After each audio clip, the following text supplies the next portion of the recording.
Millard Thomas, Donnie Druin here of the AllSunDevils podcast. Donnie, it's been a minute. We've taken a little hiatus on this podcast. You had a wedding, I had my birthday, but we're back here, and I think we needed a little bit of hiatus. ASU went on a bye week. We basically took a bye week too because coming off that loss against Utah, I think we just needed a week to get that taste out of our mouths because it was a pretty disgusting game by ASU considering they were up like 14 at the half and then seeing the way the second half unfolded. Donnie, just tell me, how are you feeling with the state of ASU coming out of the bye heading into a Washington State matchup that they desperately need to win? Yeah, I think if anything, disappointing might be the best term, right? I mean, it's weird to say that about a 5-2 football team, but I think it's just like how they lost. You know, they imploded both times they lost against BYU and Utah. You talk about the 28 unanswered points that they let in after halftime. I mean, through two quarters, they're up 21-7. You're like, okay, ASU's they're going to move to 6-1. These guys look legit. They're still going to, control their own destiny. They're still going to kind of pave their own path the rest of the way, but that's just not what happened. So I think perfect timing for the bye week gave Herm Edwards and everybody else kind of a bit of a chance to regroup and reload and figure out what's working, what isn't working, and try to make adjustments. And now they're catching a pretty tough Washington State football team. We're not really used to saying that, but rattled off 3 straight wins before all the stuff happened with their coaching staff. And they barely lost to BYU during ASU's bye week. So I don't think any stretch of imagination Saturday is going to be an easy win. But just overall state of the ASU football team, I mean, these guys are still very much in the thick of the Pac-12 race. All they need is one more Utah loss. And we were talking about before we hopped to the podcast how tough their schedule was. And granted, the Sun Devils still need to win their own games and kind of focus on what they can control. But I don't think making an appearance in the Pac-12 championship game, even with 2 losses, sounds exactly crazy at this point in time. Yeah, I don't think it's crazy because, yes, Utah controls their destiny. Basically, they just have to win out if they want the Pac-12 South. But when you look at the schedules remaining for both teams, ASU just has a more favorable schedule. I believe ASU only has one team remaining on their schedule that is over 500. That's Oregon State currently. So ASU's got a pretty nice schedule here where they could make up the ground if Utah gets a loss because Utah's schedule is not as easy. They got UCLA on Saturday.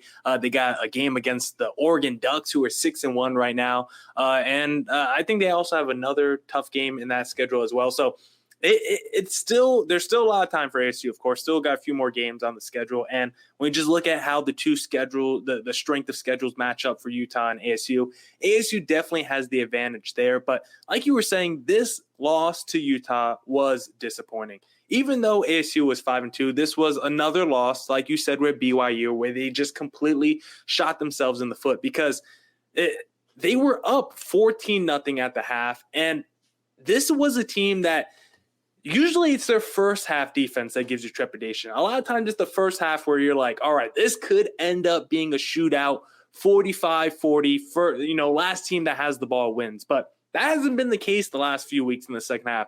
ASU actually has the best second half scoring defense to just Georgia, I believe, in the whole college football nation. So ASU second half defense has been elite this season. But against Utah, that wasn't the case. Utah scored, I believe, on every possession they had in the second half. They put up 14 points in the third quarter, 14 points in the fourth quarter. And for ASU, their offense was not able to match. You had drops left and right by the ASU wide receivers. I think they had 7 drops on the night. You had 13 penalties for 115 yards. Like, how much confidence are you having for ASU to clean up those mistakes against Utah in their battle against Washington State on Saturday?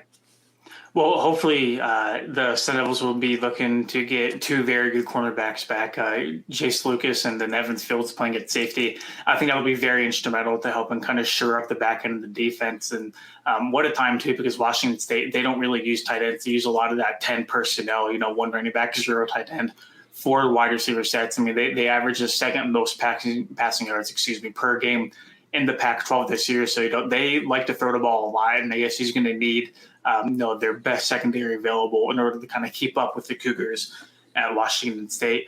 I feel good. And like I said a little bit earlier, the bye week came out at the perfect time because now those guys got a chance to take their time, look over the game film, and kind of figured out what went right, and what went wrong. And they basically had a 2-week period to right any wrongs that they were doing, and come out firing against the Cougars team at home, a blackout on homecoming weekend. So I think there's a lot of things working in the Sun Devils' favor this week. Yeah, and I'm still pretty confident in them to get a win, because it felt like everything had to go wrong against Utah for them to get a loss not even last week, I guess it's 2 weeks now, because to have 7 drops and 13 penalties for 115 yards, to have a second half collapse of your defense, all that, and it was still a pretty close game in the end. So I'm definitely feeling confident that ASU could pull it out against Washington State. But the area of concern I'm probably looking at most for that game is, how does ASU handle the opposing quarterback in terms of rushing? Because De Laura is one of the better rushing quarterbacks in the Pac-12. And when you look at that ASU defense against rushing quarterbacks in the past, Jaron Hall of BYU, Dorian Thompson-Robinson of UCLA, and Cameron Rising of Utah, those 3 averaged 64 yards rushing by themselves as quarterbacks against ASU's defense. So De Laura, 3rd on his team in rushing. I think that's probably going to be the biggest area I watch, because we know ASU can do that. We know Jaden Daniels can take off anytime. So at least in practice, ASU's defense has seen a guy like that a lot. You would assume so, but I think that's probably the biggest area I'm watching for heading into this game. Is there anything you're watching for coming out of the bye in general that you want to see ASU make an adjustment for the second half stretch of the season? Yeah, and I think you already hit the nail on the head with this penalties. I mean, ASU is the only team in the country with 3 games where they've committed 13 penalties or more. It's not a one-off thing. This team really does have a discipline issue. So, everybody around Tempe is kind of hoping at the bye week allowed the team to hit that reset button like we've talked about so many times. Specifically for the Washington State game, I will be curious, because the team does like to use a lot of 4 wide receiver sets, which would kind of put ASU in a nickel sub package look, dime defense, more cornerbacks and, safeties on the field, which would kind of lighten up the box, right? Give Washington State more numbers whenever it comes to running the football between the tackles. Max Borghi, he's carried the ball 100 times for Washington State, averages 5 yards per carry. I mean, whenever they get near their goal line, he's going to get the ball, right? It's kind of inevitable, just like whenever Chip Trainum's in the backfield for Arizona State. So I'm definitely going to be watching for that to see how ASU kind of balances, whether or not they choose to solely focus on the pass, or if they're willing to, try to stop Max Borghi and run a little bit more and make De Laura beat them with his arm. Yeah, I think they're probably going to want to hope that Washington State runs the ball, because if you want to make this a ground and pound game, that's what ASU wants to do. They want to match you in that scenario. So if they want to line the box and force this team to run a little bit more, I think that would play perfectly into ASU's hands. But when you look at this Washington State team, we know that there was some, I guess you could call it controversy with their coaching staff, because their head coach was fired a couple of weeks ago because he didn't want to get vaccinated for COVID-19 mandate in Washington. He had to be vaccinated or he was going to be let go. So he had to be let go. And now they have their backup. They have an interim head coach right now, Jake Dickert. And do you think that might actually help ASU? Because I believe the numbers tell you the offense for Washington State has been a little bit worse since the interim head coach has taken over, but I think their defense has gotten a little bit better. So do you think it would actually help ASU that they're going against an interim head coach, or do you not think that plays into this game plan at all? I mean, it helps, right? You would think, at least on paper, having a guy who's not necessarily been in that position before should help. The weird thing about that scenario is that happened during the game week preparation for BYU after they had won 3 straight games. So everybody's kind of waiting to see how they would play against the BYU team, and they lost 21-19. They put up a very, very good fight. So I think that shows everybody that they're not going to roll over just because of all the stuff that happened. Those guys are going to be playing together and playing for each other, and I think that's a very dangerous thing for a college football team. So I really hope ASC is not walking into one of those proverbial trap games, because it looks like even though the Cougars might not be the better team on paper, they have a lot of stuff going for them in the locker room that they want to go out on the field and prove everybody wrong. Yeah, I think the biggest strength that the Cougars have right now is probably their passing defense. The Cougars are 43rd in the nation in passing yards allowed, 212 a game. 7 different players have an interception for Washington State as well. So their secondary has been really strong for them this season. And we know that's an area where ASU has kind of been up and down this season. There's been a lot of question marks surrounding their receiver cores and Jaden Daniels. And a game against Utah, it did not seem like Jaden Daniels' fault. I mean, I have the stats here. He was 20 of 31, 237 yards, 2 touchdowns. Like, Jaden Daniels was efficient despite all the drops for ASU's wide receiver. So when you're going into this game, is this a game where ASU wide receivers need to step up and finally start making plays? Because we see this room is littered with 4-star, 5-star recruits. And every week it seems like outside of like a Ricky Pearsall or Curtis Hodges, it doesn't seem like ASU gets enough from this receiving core.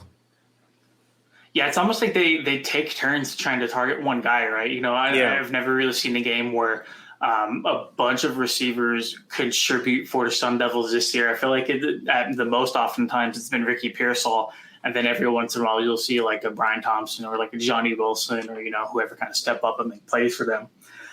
The one thing about this game is I really don't think the Sun Devils want this to turn into a shootout, because I think Washington State might be a little bit better equipped to, throw the ball back and forth in like a 40-42 game, deep into the fourth quarter.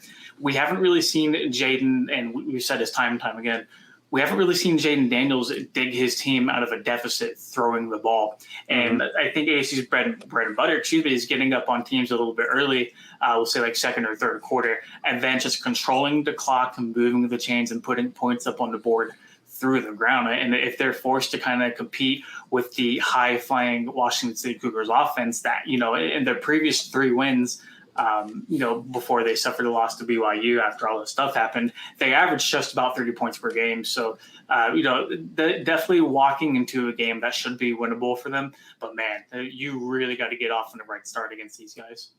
Yeah, so I think ASU is going to need to come out hot and quickly. And I think we want to see this offense explode early in this game, because I think a lot of people had question marks after that Utah game. I think there was a lot of questions for Zach Hill, what's going on with this offense. He showed creativity in the first half.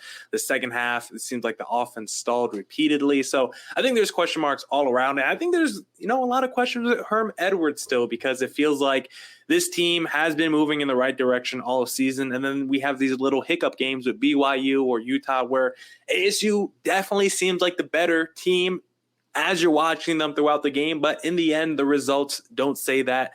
And so I think ASU really needs to come out this week and really look clean and crisp, especially after a bye. When you have 2 weeks to prepare for an opponent, you cannot come out and look sloppy. So if ASU comes out in this game, continues with the penalties, continues with the drops, I think it'll be a pretty disappointing effort by ASU. And I think Sun Devil Nation will be kind of fed up, especially if they lose this game. If it's a sloppy game but ASU wins, I think all will still be forgiven. But if this is a sloppy game and ASU takes an L, especially in Tempe. Is this game in Tempe? I think it is, yes. Right? Yep. Okay. Yeah. So let me finish my point. If they especially lose this game in Tempe, and I think there might be a couple of riots here around Arizona. But Donnie, any predictions? What do you think the final score will be? ASU versus Washington State. That's tough. I do think it's going to be a high scoring game. I think Zach Hill is going to have had a bunch of time to kind of put some minor tweaks and adjustments into some of the plays he's ran. I'm really hoping the Sun Devils come out fire and come out with a bang. And I think that's something everybody else kind of shares as well. But I also think Washington State isn't going to be afraid to put up points either. I actually went on a podcast a couple of days ago and I said 38-20. So I think I'm going to stick with that score. So Sun Devils win 38-20. Okay. I like that score. I think I do have respect for Washington State, but I think ASU is still going to win this game decisively. More like I think I'm kind of around your score. I think it's going to be like a 28-21 kind of score. I don't think ASU is going to pop off with their offense. I think they're going to have those explosive plays throughout the night, but I think ultimately they're going to make just enough of the big plays to creep away with a win. I think the first half will be close. I think ASU will start to pull away late in the second half, and I think this offense will look good, look explosive, but not be over the top with pouring in. I don't think this is going to be one of those 5-6 touchdown games in Tempe where you see Chip run it in 4 times and Rashad White a couple times as well. I don't see one of those Kalen Ballage type nights for ASU this weekend. So I expect a good ASU win. I think you expect a good ASU win, but this team definitely needs to come out clean, crisp, after this bye week because there's still a lot of questions surrounding the Sun Devil program heading into this game against Washington State. Donnie, any last thoughts before we depart here today? No, I mean, I know after that loss to Utah, there was a lot of, dark pessimism around the team, and perhaps granularly so, because it feels like in both of their losses, they've only beat themselves, right? Especially in the fashions and the manners that they did, but still 5 games left in the season. Still plenty of work for the Sun Devils to do, but, they're still very much alive in the Pac-12 South Division. So still a lot of games left. A lot of time for them to go out and prove people wrong. But, I mean, this is not a time where you want to start to see a lot of those guys peaking. So I think the game against Washington State, especially coming out of the bye, is going to tell us a lot about how the team is going to finish the season. Yeah, there's no leeway for ASU. They have to win out, basically. If ASU doesn't win out, they're probably not winning the Pac-12 South. You could kiss the Rose Bowl goodbye. So it all starts this week against Washington State. Need a statement win. Need ASU every week to have a statement win because we can't take any more losses from here on out. And of course, if you want to stay up to date with the latest news and events surrounding Arizona State football and all their other sports, please head to AllSunDevils.com